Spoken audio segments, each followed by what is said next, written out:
প্রথমে কড়াইয়ে সাদা তেল বেশ ভালো করে গরম করে নিয়ে তাতে সাদা জিরে, গোটা কয়েক গরম মশলা আর তেজপাতা ভালো মতো ভেজে নিয়েছি।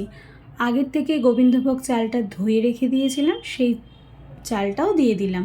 দিয়ে সব কিছুর সাথে ভেজে নিচ্ছি। চালটা যে এক্সট্রা জল আছে সেটা শুকিয়ে যাওয়া পর্যন্ত। জলটা শুকিয়ে আসলে তাতে দিয়ে দিয়েছি বেটে রাখা আদা আর লবণ, ভালো মতো মিশিয়ে নিয়েছি। এবার দিয়ে দেব গরম জল চালটা সেদ্ধ করার জন্য। চালটা ঢাকনা চাপা দিয়ে সেদ্ধ করে নিয়েছি, মোটামুটি 50% মতো সেদ্ধ হয়ে এসেছে। এবার ওপর থেকে দিয়ে দিচ্ছি পরিমাণ মতো চিনি আর গরম মশলা।